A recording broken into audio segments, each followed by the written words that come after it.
Alright everyone, welcome back to the channel. I hope everyone had a wonderful Thanksgiving last weekend. You know, taking a nice little moment to chill with the family and recharge those batteries that we've been using for the entirety of this year. Surprisingly, it's been a great time, but I have my own thoughts about the holiday season in general, which I will be making a video about pretty much around Christmas time. But you know, let's just get that out of the way and let's talk about some big news because certainly there has been some big news, at least of this week. But you know, I think it's a little bit much better that I start off with the cabinet picks that Trump has been making since Thanksgiving break. And since my last video, we've got a bunch of major hirings that we need to talk about, one of which just happens this week, and also regarding the update about the Attorney General and my thoughts about that. Let's start things off with Dr. Oz. Yes, Matt Monday is officially back. Now, Dr. Oz, obviously, the dude is a celebrity doctor. He has his own show, or rather, had his own show, which was fairly popular. I never really watched it, so I really don't know anything about it. But Mehmet Oz, Dr. Oz, has been tapped for a role by President-elect Donald Trump to serve as the administrator of the Centers for Medicare and Medicaid Services. Now, aside from his, famous show, Mehmet Oz just a couple years ago actually ran for senator in 2022 against John Fetterman. He was ultimately defeated by Fetterman, actually, in Pennsylvania. Had Mitch McConnell not done what he has done, he would be in that Senate seat right now. Once again, thank you, Mitch McConnell, for your dumbass incompetence. Now, much like with him being in the Senate, he isn't necessarily like my first choice for this role. I really don't have any clue what he is going to do in that position, but he is in fact qualified for some medical type of position in the cabinet. I believe he is a cardiologist, if I remember correctly. He is a licensed, qualified medical doctor, and you know, at the end of the day, he is a smart guy. He is intelligent. And unlike what we had last time around with the previous administration, legitimately, he is qualified for that role. Ironically enough, much like with, Lee Zeldin being the head of the EPA, and Linda McMahon for the Secretary of Education, that's another one that I think is hilarious. This one I think is pretty hilarious too.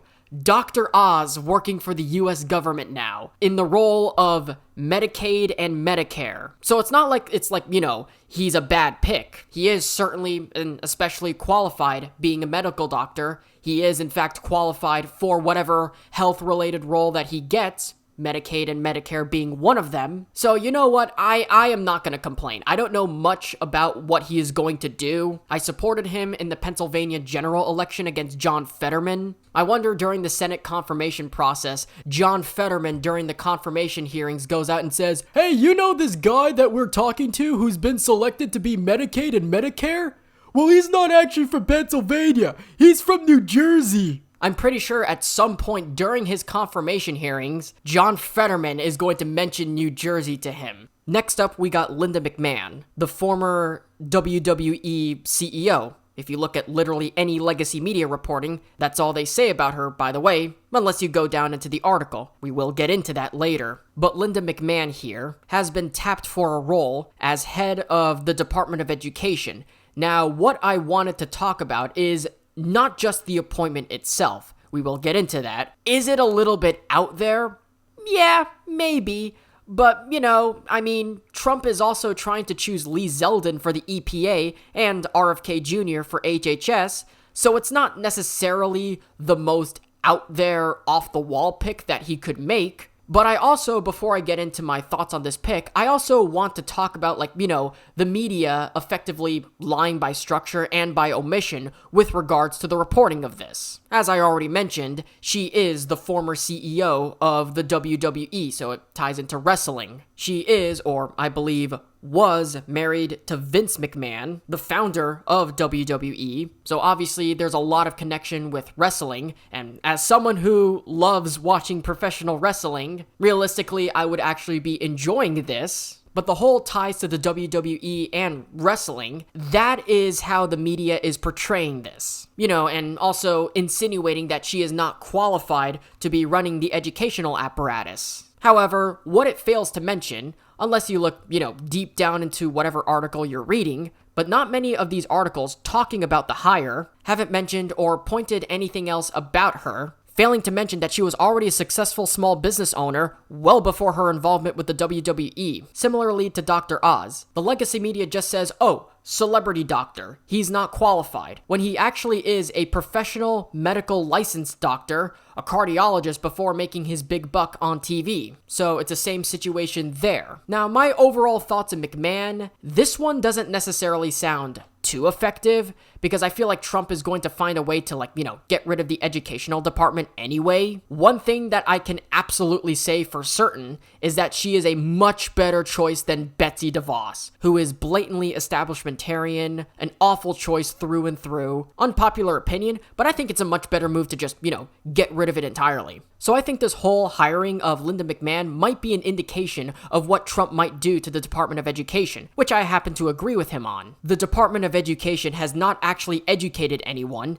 It has simply dumbed down everything with shit like No Child Left Behind, FCAT, Common Core, standardized testing, and all this garbage that we had to go through. All I can say is, whatever the fuck we can do to get rid of shit like Common Core, abolish standardized testing, ban critical race theory from being taught at schools, whatever option that is, even if it means putting in Linda McMahon in there as Secretary of Education, or getting rid of the US Department of Education altogether, I'm all for it. Now, before we get into the biggest and the most recent hire, which is FBI Director, I also want to talk about something that is kind of sort of related, and that is an update regarding Matt Gaetz. Now, Matt Gaetz has completely resigned from contention of being Attorney General and has been replaced with Pam Bondi. Obviously, I mentioned this before, I didn't see any realistic way of him getting confirmed anyway, and I think he dropped out not just for that reason alone, but also mainly for personal reasons. Also, just like I mentioned before, he does have some ongoing scandals going on, and just his own ego and his bold and brash nature, which typically goes into the trash. So aside from the scandals that he's going through and just his personality alone, I can understand why not that many people like him, and that probably played a role as to why he dropped out. It was going to be very difficult for him to get confirmed as AG, but the one thing that I will always like about him is that he's a fighter. He is arguably one of the best and biggest fighters in Congress. So he certainly will be missed, since not only he dropped out in being AG, he also resigned from Congress, and he will not be joining the next Congress, which will be in effect next year. But let me take a moment to talk a little bit about Pam Bondi. Now, when I first heard that she was going to be replacing Matt Gaetz for Attorney General, my first reaction was, I'm sorry, who? Now, much like with Matt Gaetz, she's also from Florida, so we have both a Florida Secretary of State and a Florida Attorney General, so my state gladly is still being represented here. So consider that a W. But in all fairness, I had to do my research on Pam Bondi and, listen to her in some interviews, listen to what she stands for, how she will be as AG, how good of a job she has, how good of a track record she has. And, while I would have preferred Matt Gaetz over her to be Attorney General, Pam Bondi still has a very solid track record. For starters, she was the former Attorney General of the state of Florida, so that's one of the first qualifications. And the more I listen to her talk, the more I see what she stands for, she actually is starting to grow on me a lot.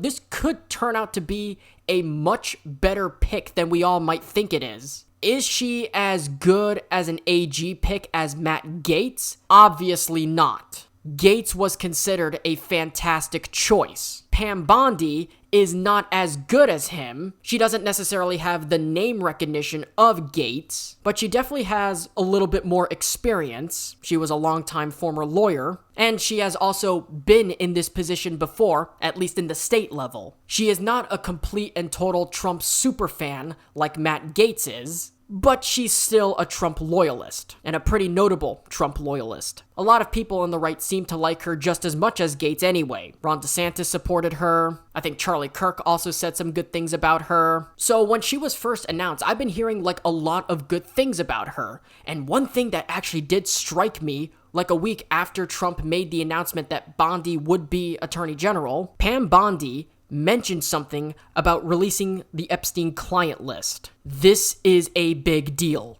Hearing that one thing alone turned this pick from an 8 out of 10 to an easy 9 out of 10. She's also going to be like, going after things like trafficking, and she has done a great job at that in Florida. I mean, there's obviously such a laundry list of things that Bondi has done while she was Attorney General of Florida and what she intends to do when she's Attorney General of the whole United States. So just based on what she is saying and based on my research on this alone, I think this is going to be such a good pick. And obviously, I am just very optimistic about what I'm going to see with Bondi as AG. Like, I'm very optimistic about it. Not just because she's from Florida, and she was the AG of Florida, bias aside, but she's a former defense attorney, a prosecutor. She's worked with Trump before. Trump knows her so much already. She might end up being someone who would end up being just as good as Matt Gaetz would ever be if he was Attorney General. You're still going to get that level of accountability anyway. So I don't see like any problem with this pick whatsoever. Again,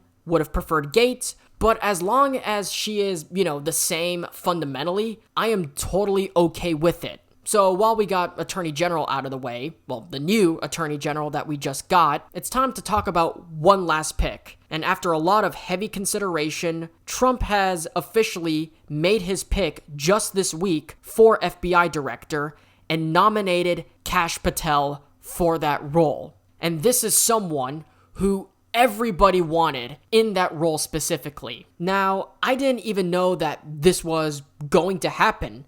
Originally, I figured that when Donald Trump got back into office, it would kind of sort of be like a lock her up type of situation. Like, oh yeah, these people have been abusing me, but I've decided essentially for decorum purposes, I'm not going to bother it too much. I'll just do a little bit here and there, but otherwise, I'm just gonna leave it alone. Like, that's what I initially thought. And, with KASH Patel, it seemed like, a little bit of a long shot, but still realistic enough for it to still happen, and it was seeming like a lot of these people, especially his core fan base, were already pressuring Trump to say no to a lot of these people, like, some of these so-called double-crossers. We've heard talks of people like Mike Rogers being in there, who's kind of like a corrupt swamp creature, if you know what I mean. But Trump instead went for a juggernaut to lead the FBI, KASH Patel. The same DOJ that antagonized him, antagonized his family, his inner circle, his past administration, pressure social media companies in order to skew the influence and public perceptions of the election,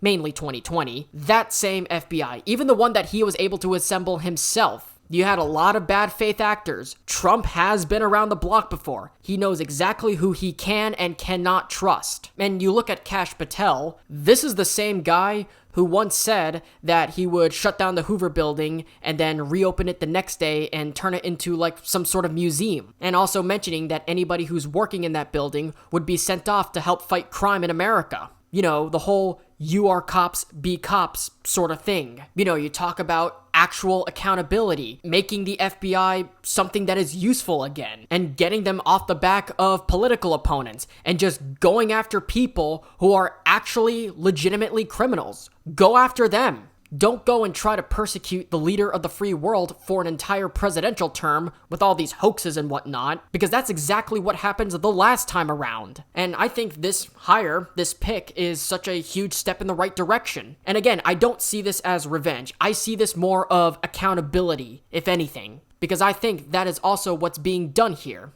I think that this is an exceptionally important, in fact, I think that some people are overlooking its importance. I think that this is a pretty good pick for FBI director. And he is also, apparently, an avid hockey fan. So, seems like a fairly cool dude.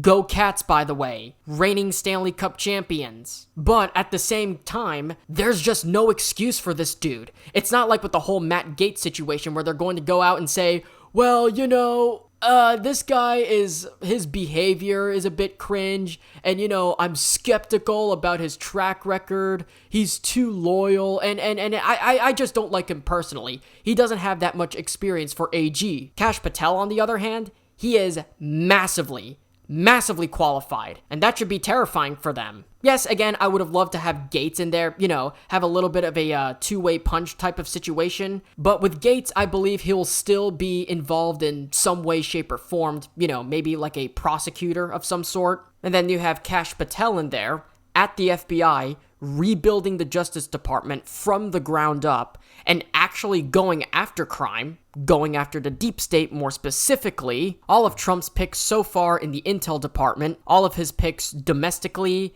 and a lot of the picks even on the more, I guess you would basically consider as far as the foreign policy side of things is concerned and whatnot, they're all pretty fair. At the very least, they're big improvements, and at best, they're just titular picks. That's exactly what we needed. Now, obviously, it is still true that there are some that have a lot to prove to some people than others. There are some that are more of like a 6 out of 10, C+ sort of deal. As I keep saying in each of these videos, this is a hit or miss cabinet. More hits than misses.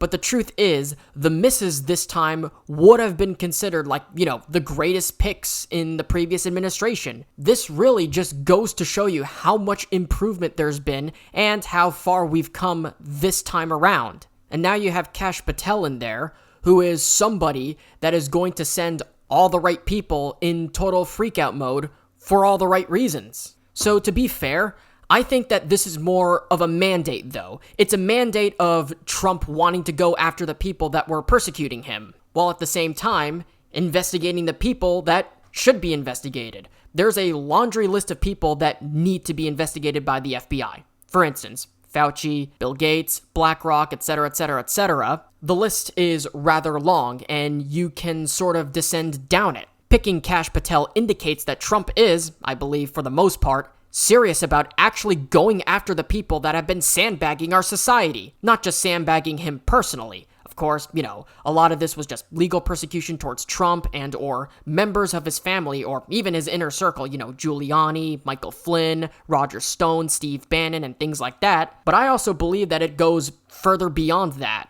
I believe that Trump has said, look, I'm old now.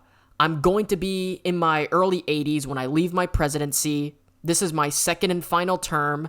There realistically aren't any more mountains for me to climb. I've literally got pretty much everything that I can possibly gain in an entire lifetime. I've built a very successful business. I've become one of the richest and most wealthiest men in not just America, but the whole world. I was able to reach the top executive office of the world's biggest superpower, all the money in the world, billions and billions of dollars, skyscrapers and golf courses and hotels and casinos and all these other things, assembling one of the biggest and arguably the most famous global real estate empire in existence. And this is also my last term, and I can't run for office again, and also I'm old, so what am I supposed to do? So I think he intends to take out elements of the deep state and do what he keeps preaching, drain the swamp. And I think he might actually be serious about doing this. This is something that I didn't even hope for. Like what I said, this was a long shot, but still a very realistic one at best. Like I figure, when Trump got sworn into office,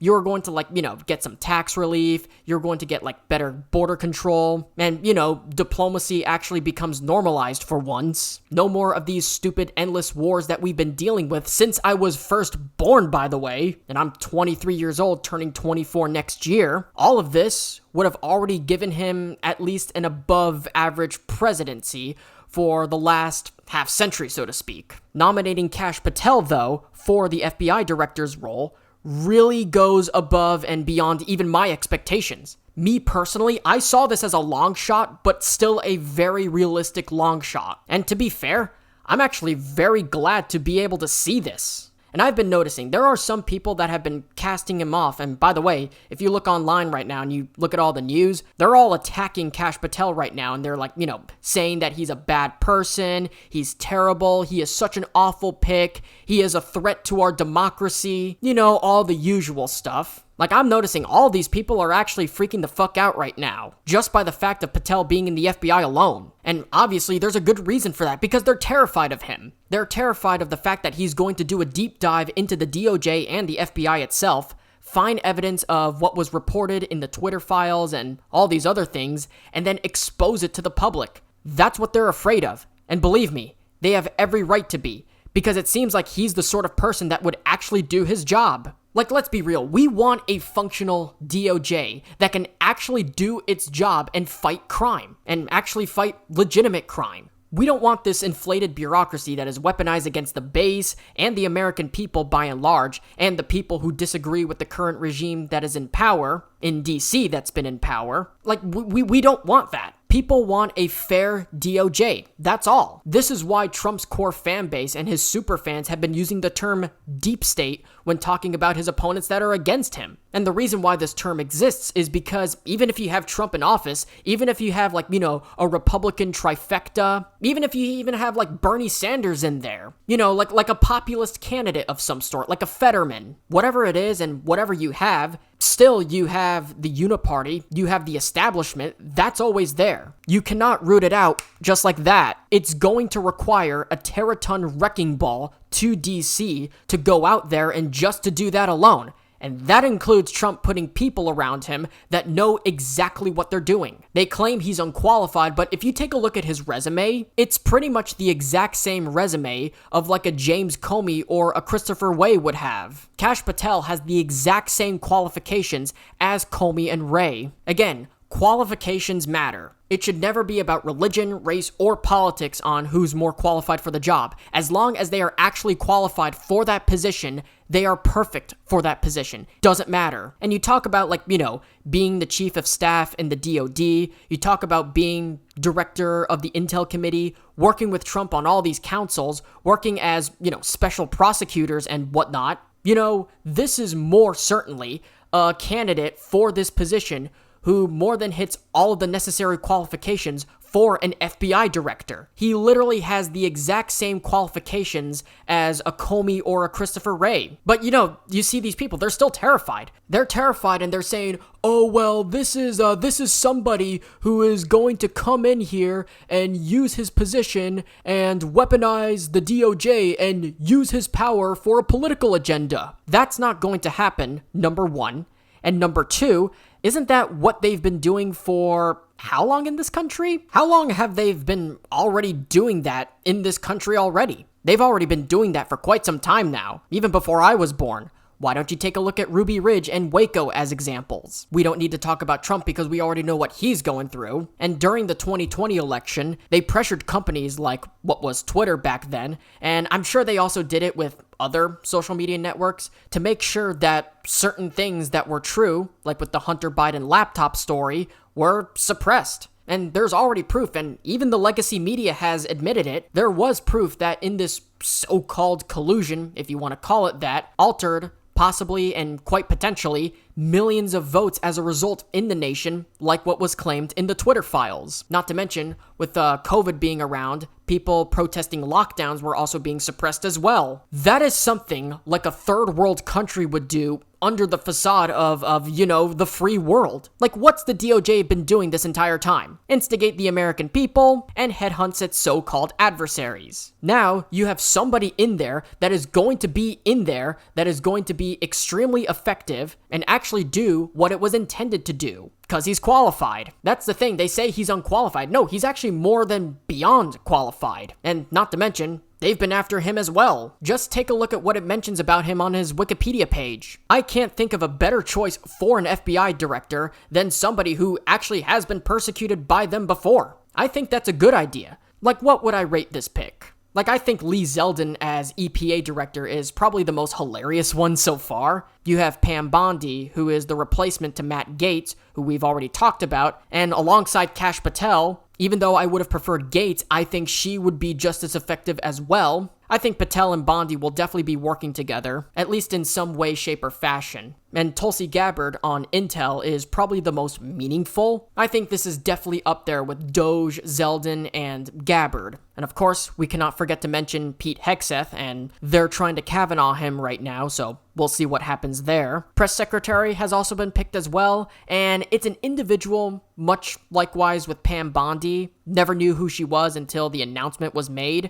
Caroline Leavitt. I'm curious to see if she's actually meme material and if she can actually answer questions properly and roast the journalists if need be. I actually learned this. She's actually the first Generation Z member of a presidential administration, so that's huge. A Gen Z press secretary? Even Trump is hiring Generation Z members of his cabinet, which I think is pretty based, you gotta need to get some young blood out there. So far, with this cabinet, in part 4 of my Trump cabinet analysis, I think these are good picks. Perfect? No.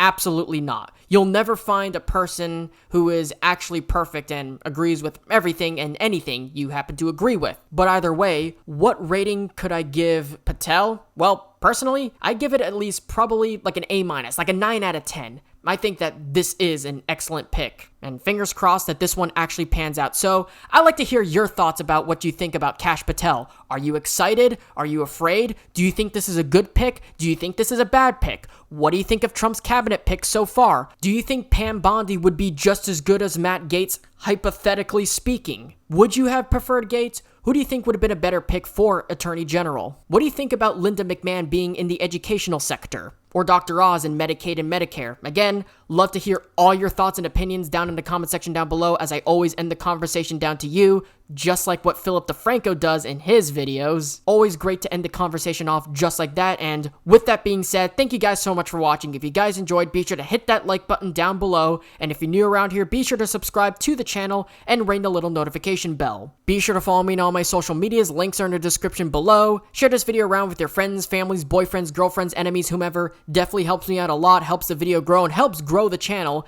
if you were to share this with whomever you know. Again, as always, don't forget to leave all your thoughts about this cabinet so far. Are you liking what you are seeing? Personally, I think it is so much better than 2016. Like, it's literally night and day. But there are still a ton of positions that need to be filled in the cabinet, at least as of recording. So I'm not stopping there. This is why you subscribe to the channel, because we still got a ton to talk about. I'm your news guy, that's what I do. I'm here to keep you guys up to date with everything going on in the world, going on in the Trump cabinet, going on pretty much anything you can possibly think of, including internet drama. So we still got like a ton of stories for me to cover, and if there's a news tip or a video idea you suggest me, do not be afraid to let me know. I would love, and I mean love, to cover whatever stories you guys want to see me cover in a future video. You can do that on my X/Twitter, which I will leave in a pinned comment down below. So again, if you don't want to miss out on what's going on in the news, as your news guy, I will keep you guys up to date. Don't forget to subscribe to the channel and ring those notifications, set them to all and not personalized, so that way you won't miss when a video gets uploaded. But anyways, guys, like, subscribe, ring notifications, and until then, take care, talk soon, and I'll see you guys in the next one. You're awesome.